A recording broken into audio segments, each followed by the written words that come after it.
வணக்கம் மதுமிதாவின் காற்று வழி நேயர்களே. இன்றைய கதை வாசிப்பு நிகழ்வில் நாம் பார்க்க இருக்கும் சிறுகதை ஹார்மோனியம். இசை, ஓவியம், புனைவிலக்கியம், ஒளிப்பதிவு, திரைப்பட எழுத்து, இயக்கம் என்று பல்துறை வித்தகராக செயல்படும் எழுத்தாளர் செழியன் அவர்களுடைய சிறுகதை. மதிப்பிற்குரிய திரு ஹசன் பண்டிட் அவர்களை ஒரு மாலை பொழுதில் சந்தித்தேன். வயது 43. நெடிய கட்டடங்களுக்கு இடையிலான குறுகலான சந்தில் நடந்து செங்குத்தான மாடிப்படிகளில் ஏறி அந்த மேன்ஷனின் 7வது அறையை கண்டுபிடித்தேன்.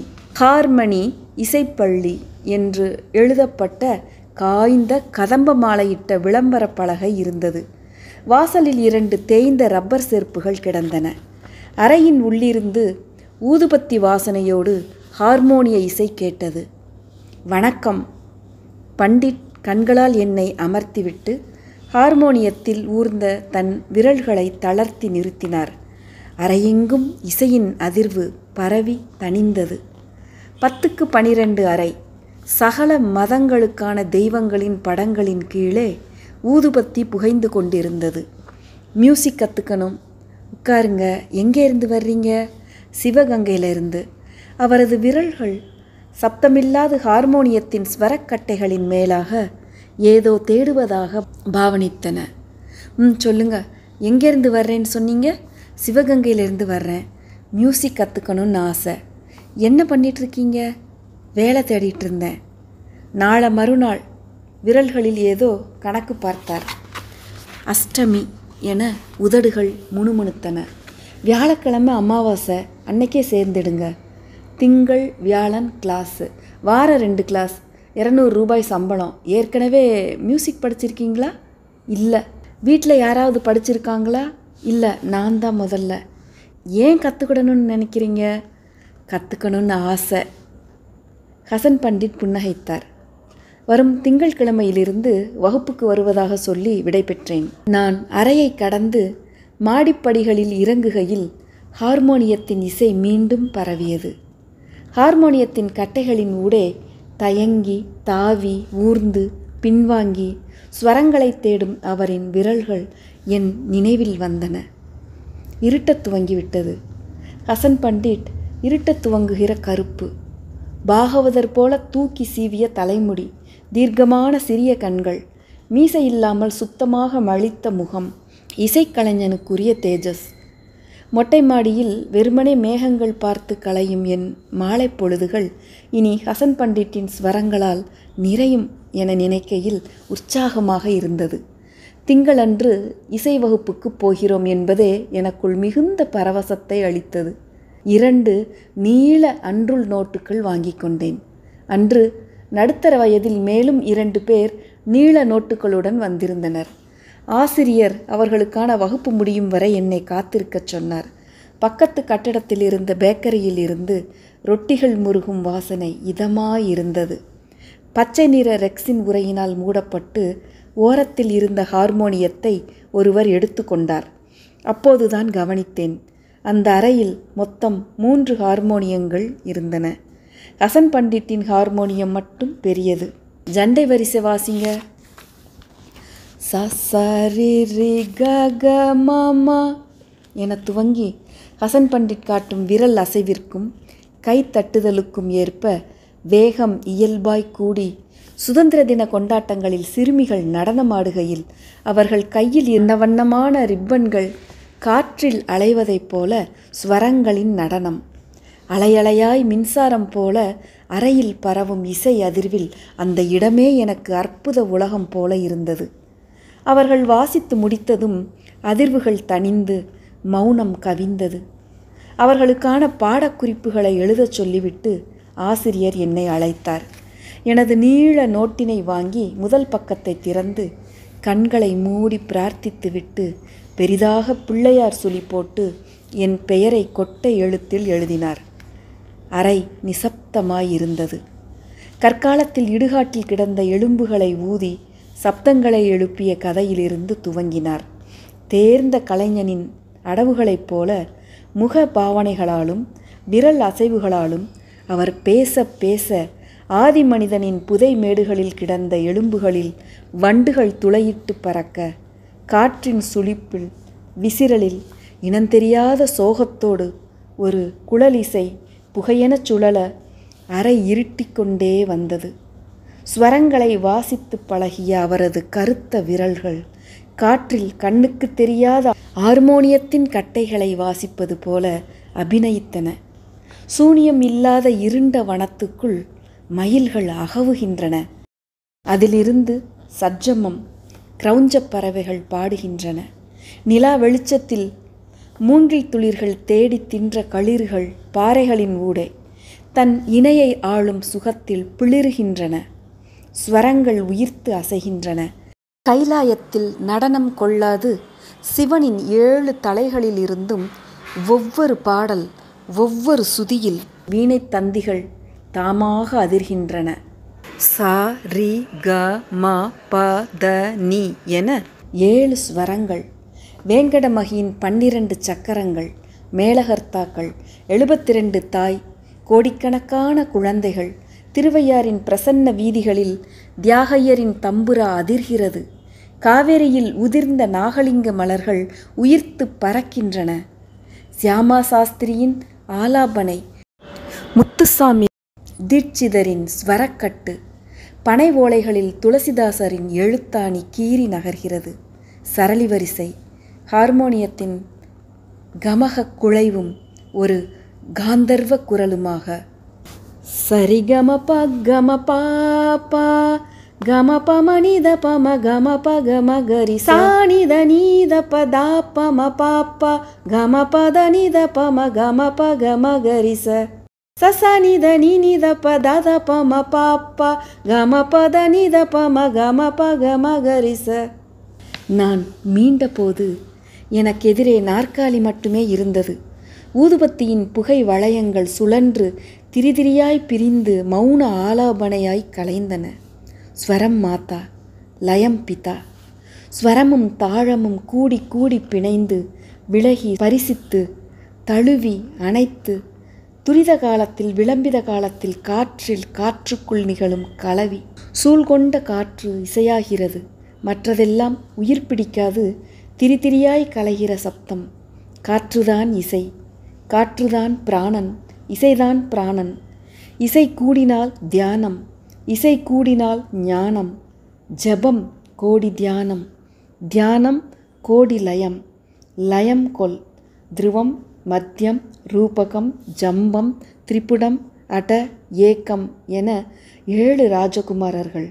சட்ஜமம், ரிஷபம், காந்தாரம், மத்தியமம், பஞ்சமம், தெய்வத்தம், நிஷாதம் என 7 தேவ கன்னிகைகள்.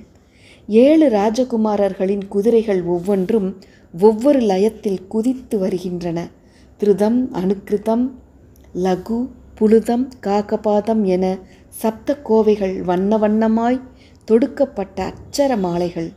தக்கதிமி தக்கதிமி திமி திமி என காற்றின் புலனாகாத அரூப வெளியில் ராஜகுமாரர்களும் தேவ கன்னியரும் மாலை சூழ சுயம்பரம் கொண்டு சூடி திளைக்கிறார்கள். ஸ்வரம் மாதா, லயம் பிதா. கேட்பவையெல்லாம் ஸ்வரம், கேட்பவையெல்லாம் லயம். மேற்கூரையில் மழை பெய்கிறது. சட்ட சட்ட சட்ட சடவென திருப்புட தாளம் பெய்து களைத்த மழை தாழ்வாரச் சருக்கத்தில் துளி துளியாய் சொட்டுகிறது. ஏகதாளம், குழந்தை முனகுகிறது. மந்திரஸ்தாயியில் கமகம் வீறிட்டு அலறுகிறது. தாரஸ்தாயி சஞ்சாரம், மணலை கயிறாய் திரிக்கிற மாதிரி காற்றை இசையாய் நெய்கிற ரசமந்திரம், சித்த மந்திரம். காதுகள் உள்ளவன் கேட்க கடவன். இயற்ற முடிந்தால் அதுதான் ஞானம். காற்றை கேள், கேட்க துவங்கு. காற்று முகத்தில் விசிற பேருந்தின் சன்னலோரம் அமர்ந்து ஊர் திரும்பிக் கொண்டிருந்தேன். காற்றிலும் இது பனிக்காற்று. பண்டிட்டை சந்தித்ததில் இருந்து என் சுவரில் இறுகியிருந்த ஜன்னல்கள் எல்லாம் தாமாக திறந்து கொள்வதாக உணர்ந்தேன். எனக்கான கிழமைகள் இசையென அதிர்ந்து அடங்குகையில் வியாழன் வந்திருந்தது. சந்தன ஊதுபத்தியின் வாசனை, ஈஸ்டில் முகிழ்த்த மென் ரொட்டிகள், ஓவனில் முருகும் வாசனை. ஹார்மனி இசைப்பள்ளி. வணக்கம். தன் ஹார்மோனியத்தின் முன் அமர்ந்து இசைக்குறிப்புகள் எழுதி கொண்டிருந்த ஹசன் பண்டிட் நிமிர்ந்தார். உட்காருங்க, ஒரு நிமிஷம். ஹார்மோனியத்தின் ஸ்வரக்கட்டைகளில் 5 விரல்களையும் விரித்து சப்தம் வராமல் தொட்டு தொட்டு குறிப்புகள் எழுதி கொண்டு இருந்தார். அவர் தலைக்கு பின்னால் மஞ்சள் சட்டமிட்ட மும்மூர்த்திகளின் படம் தொங்கிக் கொண்டிருந்தது. போன வகுப்பில் நடத்தின பாடத்தை படித்து பார்த்தீங்களா? படித்தேன், ரொம்ப நல்லா இருந்துச்சு. கங்கிற ஸ்வரத்தோட பெயர் சொல்லுங்க. காந்தாரம். நல்லது. சரளி வரிசையில் பயிற்சி கொடுத்துருந்தேன், பாட பண்ணிட்டீங்களா? இன்னும் பண்ணலை. ஏன்? பயிற்சி ரொம்ப முக்கியம் இல்லையா? என்னிடம் ஹார்மோனியம் இல்லை என்பதை அவரிடம் சொன்னேன். அதனால் என்ன, ஒன்று வாங்கிடுங்க. பெட்டி கையில் இருந்தால் சாதகம் பண்ண வசதியாக இருக்கும். போக போக பாடங்கள் நிறையா போயிடும். கீபோர்டு கூட பிறகு வாங்கிக்கலாம். முதல்ல ஒரு பெட்டி பழசாக இருந்தால் கூட பார்த்து வாங்கிடுங்க. வேலை இல்லாமல் வகுப்புக்கு வருவதே சிரமமான நிலையில் பெட்டி வாங்க முடியும் என்று எனக்கு தோணவில்லை. எங்கள் வீட்டில் என்னைய சங்கீதம் கற்றுக்க விடலை. அப்போ 19 வயசு எனக்கு. சீனிவாச சாஸ்திரின்னு ஒரு பண்டிதர் மீனாட்சி அம்மன் கோயில் பக்கத்தில் இருந்தார். அவருக்கு சகல பணிவிடையும் செஞ்சு கற்றுக்கிட்டேன். ஏன் சொல்கிறேன்னா, மனசு இருந்தால் மார்க்கம் உண்டு. ஞானத்தை கொடுத்தவன் அதுக்கான கருவியை ஒழிப்பானோ எல்லாம் கிடைக்கும். அன்று மாயாமாளவராகத்தில் சரளி வரிசையில் மீதமுள்ள பாடத்தை அவர் சொல்ல சொல்ல எழுதி கொண்டேன். அவரது ஹார்மோனியத்தை என் பக்கம் திருப்பி வாசிக்கச் சொன்னார். இது சட்ஜமம். சட்ஜமத்துக்கு கட்டை விரல். இடது கையில் பெல்லோஸ் போட வேண்டும். இதிலிருந்து எழும்புகிற காற்று ஹார்மோனியத்தின் உள் அறைகளில் போய் தங்குது. நாம் ஒரு கட்டையை அழுத்தும் போது உள்ள அடைப்பட்ட காற்று துளையின் வழியே வெளியேறும். அப்படி வெளியேறும் போது அந்த துளையில் இருக்கிற ரீடு நாக்கு மாதிரி இருக்கும், அது அதிரும். அதுதான் நாதம். எங்க சட்ஜமம் வாசிங்க. இடது கை பெல்லோஸ் அழுத்த பதட்டத்துடன் கட்டை விரலால் சட்ஜமம் தொட்டேன். புதரிலிருந்து சாம்பல் குருவிகள் விடுபட்டு பறப்பது மாதிரி ஒரு சிலிர்ப்பு. அடுத்து சுத்த ரிஷபம், அந்தரகாந்தாரம், சுத்த மத்தியமம், பஞ்சமம் என ஒவ்வொரு விரலாக அழுந்த ஹார்மோனியம் விதவிதமான தொனியில் என்னுடன் பேச முயல்கிறது. அந்த சந்தோஷத்தை எப்படி சொல்ல? சப்தங்கள் எல்லாம் ஸ்வரம். ஏற்கனவே சொல்லியிருக்கேன். உலகத்தின் சப்தங்கள் எல்லாம் 7 ஸ்வரத்தில் அடக்கம். அருகில் இருந்த டீ கிளாஸை நங் என்று மேடையில் வைத்தார். இது ஒரு ஸ்வரம். காற்றில் ஜன்னலின் திரைச்சீலைகள் சரசரத்தன. இதுவும் இசை. பேருந்தில் ஊருக்கு திரும்பும்போது மழை பெய்தது. மழை எத்தனை பெரிய இசைக்கருவி! எத்தனை தந்திகள் கொண்ட வயலின் சதா சுழன்று கொண்டே இருக்கும் பூமி எத்தனை பெரிய இசைத்தட்டு! குளத்து நீரில் நிலா வெளிச்சம் வீணை தந்தியாய் நலுங்குகிறது. அதனதன் இசை எனக்கு பிரமிப்பாய் இருந்தது. கண்களை மூடிக்கொண்டால் காதுகளுக்கான உலகம். காற்றை கேள். இதுதான் சப்தங்களின் வாகனம். கேட்க துவங்கு. திங்கள் வியாழன், திங்கள் வியாழன் என கிழமைகள் இசைப்பட கழிந்தன. இன்னும் ஹார்மோனியம் வாங்க முடியவில்லை. சரிகம ரிக சரி என்று ஸ்வரங்கள் தாவி தாவி நடனமிடும் தாட்டு வரிசை வந்துவிட்டது. என் கிழமையில் வகுப்புக்கு வரும் சங்கரக்கோடி நேற்றுதான் 10,000 ரூபாய்க்கு புது கீபோர்டு வாங்கி வந்திருந்தார். அதில் கடல் அலைகளின் உருமலையும் பின்னிரவில் எழும் சில்வண்டுகளின் ஓசையை கூட எழுப்ப முடிந்தது. ஆச்சரியம் ஒரு புறம், இயலாமை ஒரு புறம். இசைக்கருவி இல்லாமல் வகுப்பை மேலும் தொடர்வது அயற்சியாக இருந்தது. மதுரை கூலவாணிகன் தெருவில் கால் போன போக்கில் நடந்து கொண்டிருந்தேன். என்ன சார், எப்படி இருக்கிறீங்க? நல்லா இருக்கேன் ஷாஜஹான். என்ன இந்த பக்கம் ஏறுங்க வண்டியில். வாகன வேகத்தில் புறந்தலையின் வியர்வை உலர்வது இதமாக இருந்தது. டவுன்ஹால் ரோட்டின் பழமுதிர்ச்சோலையில் ஆளுக்கு ஒரு ஆப்பிள் சாறு. இப்போ எங்கே ஒர்க் பண்ணுறீங்க? வேலை இல்லை ஷாஜஹான், சும்மா தான் இருக்கேன். ஜோல்னா பையும் அதுவுமா மதுரையில் என்ன பண்ணுறீங்க? மியூசிக் கிளாஸு, கீபோர்டு கற்றுட்ருக்கேன். வேலை இல்லாமல் மியூசிக் கற்றுக்கொள்வதை சொல்ல சற்றே குற்ற உணர்வாக இருந்தது. Oh, interesting. பாட்டெல்லாம் வாசிப்பியா? இல்லை, இப்போ தான் 1 மாதமா. எனக்கும் மியூசிக்கில் இன்ட்ரெஸ்ட்டு. உனக்கு தான் தெரியுமே, நானும் ஒரு 10 நாள் மியூசிக் கிளாஸ் போனேன். அதோட சரி, எல்லாத்துலேயும் பாதி கிணறு தான். சரி, இன்ஸ்ட்ருமெண்ட் என்ன வச்சுருக்க? இனிமே தான் வாங்கணும். பழையதா? ஹார்மோனியம் தேடிட்டுருக்கேன். ஷாஜஹான் சிரித்தார். சரி வாங்க, வீடு வரைக்கும் வந்துட்டு போகலாம். இல்லை ஷாஜஹான், இன்னொரு முறை. ஏறுங்க, புது வீடு கட்டிட்டு நீங்கள் வரவே இல்லை. என்னை ஹாலில் அமர்த்திவிட்டு உள்ளே போனவர் வரும்போது சிறிய மரப்பெட்டி ஒன்றை தூக்கி வந்தார். ஹார்மோனியம் என்று பார்த்த உடனேயே தெரிந்துவிட்டது. என் எதிரில் வைத்து மேலிருந்த தூசியை துடைத்தார். மரப்பலகையில் கீழ் வைத்த மூடி இருந்தது. ஹார்மோனிய பெட்டியின் மூடியை திறந்ததும் காவியேறிய பல்வரிசையுடன் பாகவதர் ஒருவர் சோகமாய் சிரிப்பது போல் இருந்தது. ரொம்பவும் பழமையானது. வெள்ளைக்கட்டைகளில் மைக்கா ஒட்டப்பட்டிருந்தது. அதன் முனைகள் உடைந்து நிறம் பழுப்பேறி இருந்தது. ஹார்மோனியத்தின் இருபுறமும் அழகிய வேலைப்பாட்டுடன் கூடிய வெண்கல கைப்பிடி இருந்தது. முன்பக்கம் காற்றறைகளை திறந்து ஒளியின் அளவை கட்டுப்படுத்தும் இழுவை திறப்புகள் 4 இருந்தன. அவற்றை இழுப்பதற்கு வசதியாக நுனியில் வெள்ளை பளிங்கு குமிழ்கள் பெரிய பொத்தானைப் போல இருந்தன. பார்த்த உடனேயே அது சிங்கிள் ரீட் பெட்டி என தெரிந்தது. கீழே எதுவும் பழுதடைந்திருக்கிறதா என்று குழந்தையைப் போல 2 கைகளாலும் தூக்கி பார்த்தேன். நன்றாக இருந்தது. கீழே வைக்கும்போதுதான் பார்த்தேன் 2 பளிங்கு குமிழ்களுக்கு இடையில் ஏதோ பெயர் பொறிக்கப்பட்டிருப்பதை பார்த்து தூசியை கைகளால் துடைத்தேன். 8 கட்டை முருகசிகாமணி பாகவதர் கண்டரமாணிக்கம் என்றிருந்தது.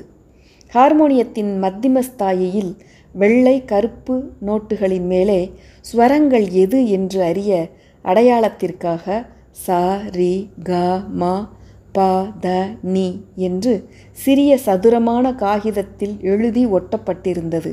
நல்ல தேக்குமரத்தால் ஆன ஜெர்மன் ரீட் பெட்டி. பெல்லோஸ் காற்று கசியாமல் கச்சிதமாய் இருந்தது. ரொம்ப பழைய பெட்டி. எல்லா நோட்டும் பேசுமா? புரியலை. எல்லா கட்டையும் வாசித்தா சத்தம் வருமா? பழுது இருக்கான்னு வாசிச்சு பாரேன். நான் தொட்டே 2 வருஷம் ஆச்சு. எப்போவாவது எடுத்து தொடச்சி வச்சிடுவேன். 1 மாதமாக அதுவும் இல்லை. பக்கத்தில் வீடு எதுவும் இல்லையா? வாசிச்சா பாம்பு வரும்னு அம்மா இதை தொடவே விடுறதில்ல. அப்படி என் இசையை கேட்டு பாம்பாவது வரட்டுமேன்னு மொட்டை மாடிக்கு தூக்கிட்டு போய் வாசிப்பேன். அந்த முருகசிகாமணி பாகவதர் ஒரு பாட்டு தான் சொல்லி கொடுத்தாரு. அதுவும் இப்போ பாதி மறந்து போச்சு. ஷாஜஹான் மனைவி கொடுத்த ஏலக்காய் தேநீரை அருந்தும்போது வலது கையால் ஹார்மோனியத்தின் கட்டைகளை மெதுவாக வருடி பார்த்தேன். கட்டைகள் ஒன்றுக்கொன்று பிடிக்காமல் லகுவாய்த்தான் இருந்தன. சும்மா வாசிச்சு பாருப்பா, இங்கே கொடு, நானே வாசித்து காட்டிடுறேன். ஷாஜஹான் அவர் பக்கம் திருப்பி கீழ்ஸ்தாயிலிருந்து ஒவ்வொரு கட்டையாக அழித்து கொண்டே வந்தார். மணிமணியான ஸ்வரங்கள். கொஞ்சமும் பிசிறில்லாமல் காத்திரமாக இருந்தது. சவுண்டு சும்மா 7 வீட்டுக்கு கேட்கும். அந்த பாகவதர் தன்னோட சொத்து போல் இதை வச்சுருந்தாரு. என் ஆர்வத்தை பார்த்தாரு. அவருக்கு ஆஸ்துமா. மாத்திரை வாங்க கூட காசு இல்லை. வறுமை. கடைசியில் நீயே இதை வச்சுக்கன்னு கொடுத்துட்டாரு. எவ்வளவுக்கு வாங்குனீங்க? அதெல்லாம் சொல்ல மாட்டேன்.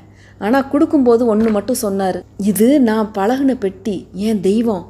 ஆசைப்பட்டு கேட்குறியேன்னு கொடுக்குறேன். நூலாம்படம் மட்டும் அடைய விட்டுறாத. இது சரஸ்வதி, வச்சுக்க, வாசிச்சு பெரிய ஆளா வா. அவர் சொன்னதையே நான் உனக்கும் சொல்ல விரும்புகிறேன். இந்தா வச்சுக்க, வாசிச்சு பெரிய ஆளா வா. அவர் சொன்ன விதம் நெகிழ்ச்சியாக இருந்தது. எவ்வளவுன்னு சொன்னீங்கன்னா 1 வாரத்தில்? சரி, 100 ரூபா கொடு. இசைக்கருவியை சும்மா கொடுக்கக்கூடாது. இல்லை, எவ்வளவுன்னு சொல்லுங்க. நான் வாங்கினதே அவ்வளவுக்கு தான், போதுமா? மகிழ்ச்சியோடு வாங்கி கொண்டார். தனக்கு தெரிந்த ஒரே பாடலான திருப்பரங்குன்றத்தில் நீ சிரித்தால் முருகா என்கிற பாடலின் பல்லவியை மட்டும் விரல்களை விரைப்பாக வைத்து கொண்டு சரளமில்லாமல் வாசித்து காண்பித்தார். நியூஸ் பேப்பர் போட்டு நைலான் கயிறால் கட்டி கைகளால் தொட்டு வணங்கி கழுத்து நிற்காத பச்சை குழந்தையை கையில் தருவது மாதிரி பதமாக தந்தார். நன்றி சொல்லி விடைபெற்று வெளியே வருகையில் நிலா வெளிச்சம் தார் சாலைகளை மெழுகியிருந்தது. கையில் ஹார்மோனியத்தின் பாரம். நைலான் கயிறு அழுத்த கைமாற்றிக் கொண்டேன். இசைக்கருவியின் மௌனம் கனக்கிறது. தன்னை வாசிக்க விரல்கள் இல்லாமல் இருட்டறையில் இத்தனை ராகங்களோடும் இத்தனை ஸ்வரங்களோடும் மௌனமாயிருப்பது எவ்வளவு பெரிய தியானம்! வாசிக்கப்படாத போது இசைக்கருவிகள் என்ன உணர்கின்றன? எனக்கு பிடித்தமான சன்னலோர பயணம். தூங்குகிற குழந்தையைப் போல அமைதியாக மடியில் இருக்க எனக்குள் ஏதோ பொறுப்புணர்வு கவிவதாக உணர்கிறேன். பாட்டியின் மந்திர கதைகளில் வரும் சொர்க்கபுரத்து இளவரசனை திருமணம் செய்ய தேவதைகள் காற்று எனும் வரத கணத்தோடு சேர்ந்து சூறாவளியாய் மாறி துரத்துவது போல முகத்தில் விசிறும் காற்று என்னை இசையாக மாற்று என்று என்னையும் எனது ஹார்மோனியத்தையும் பயண வேகத்தோடு துரத்தி கொண்டே வருவது போல் இருந்தது. வீட்டுக்குள் ஹார்மோனியத்தை தூக்கி வந்தபோது எல்லோரும் வினோதமாக பார்த்தனர். ஹாலின் மையத்தில் வைத்து சுற்றியிருந்த காகிதத்தை பிரித்தேன். ஹார்மோனியத்தின் வருகை யாருக்கும் சந்தோஷத்தையோ துக்கத்தையோ தரவில்லை. தொட்டு வணங்கிவிட்டு சரளி வரிசை வாசிக்கலாம் என யோசித்தேன். சின்ன வீடு. இந்த இரவு நேரத்தில் வேலையில்லாத இளைஞன் நடுவீட்டில் அமர்ந்து ஹார்மோனியம் பழகுவது யாருக்கு பிடிக்கும்? தூக்கி கொண்டு மொட்டை மாடிக்கு போனேன். மறுநாள் பௌர்ணமி. வெளிச்சம் இதமாக இருந்தது. அடுத்த இசை வகுப்புக்கு இன்னும் 3 நாட்கள் இருக்கின்றன. ஹார்மோனியத்தை நெருக்கமாக வைத்து கொண்டேன். கீழ்ஸ்தாயியின் சஜ்ஜமத்தை தொட்டேன். இருட்டறையில் நெடுநாள் பூட்டியிருந்த கதவு திறப்பது போல் இருந்தது. நடுவிரலால் பஞ்சமம், சுண்டு விரலால் மத்தியமஸ்தாயி சஜ்ஜமம், 3 ஸ்வரங்களும் சேர்ந்து பூவைச் சுற்றும் கதம்ப வண்டு மாதிரி காற்றின் அரூப அடுக்குகளில் இருந்த ஸ்வரங்கள் ஹார்மோனியத்தை சுற்றி மொய்க்கின்றன. குரல் சேர்த்து பாடி சுதி சேர்த்து பார்த்தேன். சுதியோடு ஒட்டாது கலைந்த குரல் பிசிறு தேய்ந்து தேய்ந்து சுதி சேரும் கணத்தில் மின்சாரம் சட்டென வீசிய காற்றில் என் உடல் சாம்பல் குவியல் என கலைந்து குரல் மட்டும் நானாக மிஞ்சுகிறது. பிறகு குரலும் என்னுடையதில்லாமல் போக வெறும் ஸ்வரங்கள் அந்தரத்தில் இசை கூட்டிக் கொண்டு அதிர்கின்றன. சா பா சா. தயங்கி தயங்கி சரளி வரிசை, சவுக்க காலம், விளம்பியதம், துரித காலங்கள், ஜண்டை வரிசை, ஸ்வரங்களின் அடுக்கு, ஒன்றின் நிழலாய் அதே ஸ்வரம். விரல்கள் தளர்ந்து ஓர் லகு கூடி வருகிறது. பூர்வாங்கத்தில் முன்னேறி பதுங்கி உத்தராங்கத்தில் தாவி ஒரு ஸ்வரம் தொட்டு ஆரோகணித்து காற்றில் துவளும் துணியென மெதுவாய் அவரோகணம். சஜ்ஜமத்தில் இளைப்பாரி மேல்ஸ்தாயி வரிசை, தாட்டு வரிசை, ஸ்வரங்கள் துரிதகதியில் பின்னி பின்னி பூத்தொடுக்கும் விரல்களின் அனிச்சை கொண்டு ஹார்மோனியத்தின் கட்டைகளும் விரல்களும் ரகசியம் பேசி குழைந்து விலகிச் சீண்டி கமகமனத் தடவி ஸ்வரங்கள் அலைந்து மெதுமெதுவாய் எழும்பி நுரைத்து பின்வாங்கி அலை கொண்டு எழும்பி அடித்து சிதறியது. பார்க்கடல். ஹார்மோனியம் மிதக்கிறது. கால்கள் கடற்கன்னியின் செதில்களென குழைய நான் நீந்துகிறேன். மொட்டை மாடியில் தங்க நிற மீன்கள் என் முகமுரசு இடம் வளமாய் நீந்துகின்றன. சமுத்திரம் கொள்ளாத இன்னொரு அலை. ஹார்மனி இசைப்பள்ளியின் சாத்திய ஊதா நிற கதவில் அலைமோதி தண்ணீர் பொறிகளாய் சிதறி விழுகிறது. கதவை திறந்தால் பாலைவனம். கண்ணுக்கட்டிய தொலைவு வரை மணல். புழுதிக்காற்று முகத்தில் அரைகிறது. எங்கோ தொலைவிலிருந்து அரபி மொழி பிரார்த்தனை பாடல் மிதக்கிறது. மணல் வெளியெங்கும் அலையலையாக பாம்புகள் ஊர்ந்த தடமென காற்றின் சுவடுகள். காற்று காண நெளிகிறது. வெளியிலும் மணலிலும் காற்றின் லிபிகள். சற்றே தொலைவில் 2 ஹார்மோனியங்கள் இருக்கின்றன. துகள் துகளாக மணல் விசிறுகிறது. மணலுக்குள் கை புதைத்து கொண்டு ஹசன் பண்டிட் என்ன செய்கிறார்? காற்று விசிற விசிற புதைந்த மணலிலிருந்து மீள்கிறது அவரது ஹார்மோனியம். அவரது விரல்கள் வாசித்து கொண்டே இருக்கின்றன. பண்டிட் ஐயா, தீபக் என்ற தான்சேனின் ராகத்தை தாங்கள் வாசிக்க முடியுமா? ஹசன் பண்டிட்டின் விரல்கள் நின்று தயங்கின. பிறகு விரல்கள் காற்றில் தாமாக ஒத்திகை என அசைந்து பார்த்த கணத்தில் ஹசன் பண்டிட் வாசிக்க துவங்கினார். வாசிக்க வாசிக்க பஞ்சமத்தின் கட்டையிலிருந்து துளிர் நெருப்பு பற்றுகிறது. எரியத் துவங்குகிறது ஹார்மோனியம். காற்று சிலிர்க்கிறது. பண்டிட்டின் விரல்கள் மெழுகு திரிபோல் பற்றி கொள்கின்றன. ஹார்மோனியம் முழுதும் எரிந்துவிடும் முன் அதன் ஸ்வரக்கட்டைகளை பிடுங்கி எடுக்கிறேன். புகை வளையங்கள் பெரிது பெரிதாய் சூழ்ந்து மறைக்கின்றன. மணல் குன்றுகளில் கால் சறுக்க ஓடுகிறேன். கையில் இறுக்கி பிடித்திருந்த ஸ்வரக்கட்டைகள் உருவி விழ என்னிடம் ஒரே ஒரு வெள்ளைக்கட்டை மட்டும் இருக்கிறது. அதன் மேல் சிறிய சதுரமான காகிதத்தில் க என்று எழுதி ஒட்டப்பட்டிருந்தது. ஒரு ஸ்வரத்தால் ராகம் இயற்ற முடியுமா பண்டிட்ஜி? அதுவும் என்னிடம் இருப்பது அந்தர காந்தாரம் மட்டும். முடியுமா பண்டிட்ஜி? பாலைவனம் முழுக்க நெளியும் பாம்பு தடங்களுக்குள் என் பதட்டமான கார்ச்சுவடுகளும் ஹார்மோனியத்தின் ஸ்வரக்கட்டைகளும் இறைந்து கிடக்கின்றன. பச்சை ரெக்ஸின் போர்த்தி ஓர் உருவம் படுத்திருக்கிறது. எழுப்பினேன். ஜடைமுடி வளர்த்த பாகவதர். ஐயா, என்னிடம் அந்தர காந்தாரம் மட்டும் வாசிக்கக்கூடிய ஸ்வரக்கட்டை இருக்கிறது. இதை வைத்து கொண்டு ஒரு ஹார்மோனியம் தர முடியுமா? தருவேன். பச்சை ரெக்ஸினை முழுவதுமாக விளக்கியதும் உள்ளங்கையில் வைக்கும் அளவுக்கு தந்தத்தால் ஆன வெண்மையான குட்டி ஹார்மோனியம் இருந்தது. இந்த ஆலங்கட்டி மலையோடு சேர்ந்து வானத்திலிருந்து தவறி விழுந்தது. உனக்கு வேண்டுமா? வேண்டும், ஆனால் ரொம்பவும் சிறியதாக இருக்கிறதே. நீ வாசிக்க வாசிக்க பெரிதாகும். தருகிறேன், ஆனால் அதற்கு பதிலாக நீ ஒன்று தர வேண்டும். என்ன? உன் கையில் உள்ள 10 விரல்களையும் தர வேண்டும். சொன்னவனின் கைகள் 2 கட்டைகளின் முனையைப் போல விரல்களற்று தீய்ந்து இருந்தன. முன்புஜத்தில் முருகேச பாகவதர் என்று பச்சை குத்தி இருந்தது. பண்டிட்ஜி என்று கத்திக்கொண்டே காணல் நீருக்குள் ஓடத் துவங்கினேன். கால்கள் பதியும் புதை மணல். எதிரே பச்சை நிறத்தில் அலைகள் சுழித்து கொண்டு ஆக்ரோஷத்துடன் பாலைவனத்தை கடல் கொள்ள வருகிறது அலை. மணற்பரப்பு குறைந்து கொண்டே வருகிறது. என் கையில் உள்ள ஸ்வரக்கட்டையை இறுக பற்றி கொண்டு அலறுகிறேன். அலை முகத்தில் அடித்து சிதற பிறகு எல்லாம் கடல். கடற்குதிரைகளுடன் நீந்துகிறேன். என்னிடமிருந்த ஸ்வரக்கட்டை மீனாக மாறி பிடியிலிருந்து நழுவுகிறது. சமுத்திரத்தின் நீல பச்சை வெளியிலிருந்து குமிழிகள் பறக்க ஒரு ஹார்மோனியம் மிதந்து வருகிறது. இடது கையால் ஹார்மோனியத்தை பற்றி அணைத்து கொண்டு வலது கையால் வாசித்து கொண்டே வெளிச்சம் புகாத கடலின் அடியாழத்தில் நீந்திச் செல்கிறேன். நீரில் ஆழ்ந்த மலை தொடர்ச்சிகளின் படர்ந்த உப்பு பாறைகளின் மேலே வரி வரியாய் மேற்கத்திய இசைக்குறிப்புகள். சுரங்கத் தொழிலாளி போல நெற்றியில் விளக்கை கட்டிக்கொண்டு உப்புப்பாறைகளின் மேல் இசைக்குறிப்புகளை ஹசன் பண்டிட் வேகமாக எழுதி கொண்டிருக்கிறார். இன்று திங்கட்கிழமை பண்டிட்ஜி. அதனால் என்ன? இது புதைந்த நகரங்களுக்கான இசை வகுப்பு. நீந்துவதான பாவனையில் கால்கள் உதறி விழிக்கையில் கடல் வற்றிப்போய் தரை தட்டி எழுந்தது மாதிரியான உணர்வு. பனிவிழும் மொட்டை மாடியின் சிமெண்ட் தரையில் படுத்திருந்தேன். சமுத்திரமாய் அலைந்த நீர் எதிரே கண்ணாடி டம்ளரில் சலனமில்லாமல் இருந்தது. கீழே வீட்டில் எல்லோரும் தூங்கியிருந்தார்கள். அயற்சியாக இருந்தது. எனக்கென அடுப்படியில் மூடி வைக்கப்பட்டிருந்தது இரவுக்கான உணவு. காலையில் திரும்பவும் தாட்டு வரிசை வாசித்து பார்க்க வேண்டும்.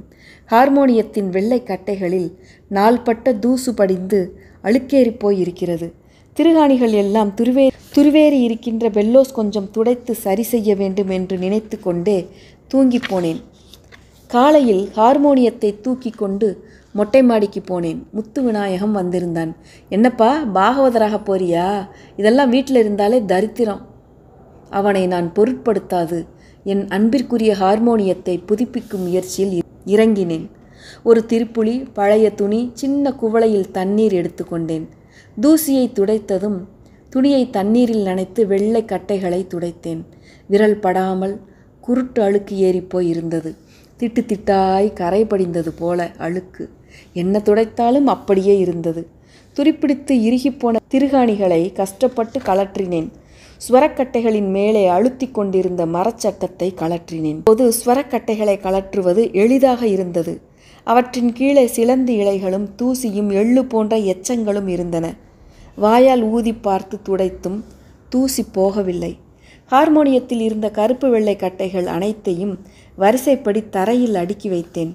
தரையில் அந்த வரிசை அழகாக இருந்தது. உள்ளிருந்த பித்தளை ரீடுகளில் மேட் இன் ஜெர்மன் என்று பொடியான எழுத்தில் பொறிக்கப்பட்டிருந்தது. சின்னதிலிருந்து துவங்கி பெரிது பெரிதாக ரீடுகள் அழகாக அறையப்பட்டிருந்தன. அஞ்சரை பெட்டியைப் போல் இருந்த ஹார்மோனியத்திலிருந்து ஒளி அளவை கட்டுப்படுத்தும் குமிழ்களை இழுத்து மெதுவாக சுழற்றினேன். கம்பி மிகவும் துருவேறிப்போய் இருந்ததால் இழுப்பது சிரமமாக இருந்தது. ஹார்மோனியத்தின் உள் அறையில் 2 அந்துப்பூச்சிகள் வெளிரிப்போய் உயிரோடு இருந்தன. முருகேச பாகவதரின் காத்திரமான இசை கேட்டு இவை வளர்ந்திருக்கலாம், அல்லது அவரது இசையின் அதிர்வில் உயிர் பிடித்து மிஞ்சிய ராகங்களாக இருக்கலாம். எதுவாயினும் ஹார்மோனியத்தின் உள்தட்டு அறையின் இருட்டுக்குள் இசையுடன் காதல் கொண்டு வாழ்வது எவ்வளவு அற்புதமானது! லேசாக பக்கவாட்டில் தட்டியதும் மறைந்த இசை குறித்து நீண்ட கனவில் இருந்த 2 அந்துப்பூச்சிகளும் வெளிச்சம் பொறுக்காது வெளியேறி ஓடின. காற்று துருத்திகளின் உள்ளே இருந்த தூசியினை துடைத்தேன். ஹார்மோனியம் இப்போது ஸ்வரக்கட்டைகள், குமிழ்கள், திருகாணிகள், மரச்சட்டங்கள் என பிரிக்கப்பட்டு இருந்தது. ஹார்மோனியத்தின் வெளிப்புறமும் உட்புறமும் மரப்பலகையின் தன்மையை இழந்து நிறம் வெளிரிப்போயிருந்தது. ஸ்வரக்கட்டைகள் திரும்பவும் வெற்றிலை காவியேறின பல் வரிசையை நினைவுபடுத்தின. அந்த நிறமே வெறுக்கத்தக்கதாக இருந்தது. அப்போதுதான் திடீரென எனக்கு அந்த யோசனை வந்தது. புதிதாக மாற்ற பெயிண்ட் அடித்தால் என்ன? 50 மில்லி ஆசியன் வெள்ளை, கருப்பு வண்ணமும் வார்னிஷும் கடைக்காரரின் ஆலோசனைப்படி மென்மையான உப்புத்தாளும் சின்னதாக தூரிகையும் வாங்கி கொண்டேன். ஸ்வரக்கட்டைகளை மெதுவாக உப்புத்தாளால் தேய்த்து வரிசைப்படி அடுக்கி கிரமம் மாறாமல் இருக்க அவற்றின் பின்புறம் பென்சிலால் எண்கள் குறித்து கொண்டு அக்கா எனக்கு நெயில் பாலிஷ் போட்டு விடுவது மாதிரி இதமாக கருப்பு வெள்ளை கட்டைகளுக்கு வண்ணம் பூசினேன். ஹார்மோனிய பெட்டிக்கு வார்னிஷ் அடித்து நிழலில் காய வைத்தேன். திருகாணிகள் புதிதாக வாங்கிவிட்டேன். எல்லாம் முடிக்க 11 மணியாகிவிட்டது. இன்று திங்கட்கிழமை, மாலை இசை வகுப்பு. இன்று இசை வகுப்புக்கு எடுத்து போய் ஹசன் பண்டிட்டிடம் என் புது ஹார்மோனியத்தில் சரளி வரிசை வாசித்து காட்ட வேண்டும். மதியம் 3 மணியளவில் ஸ்வரக்கட்டைகள் உலர்ந்திருந்தன. ஹார்மோனியம் வார்னிஷ் அடித்ததும் தனது மர வண்ணத்துக்கு திரும்பி அழகாயிருந்தது. இழுப்பு குமிழ்களை பொருத்தி ஸ்வரக்கட்டைகளை வரிசைப்படி அடுக்கினேன். அடுக்க அடுக்க மெருகு கூடிக்கொண்டே வந்தது. ஹார்மோனியம் புத்தம் புதிதாகிவிட்டது. என்ன அழகாயிருக்கிறது!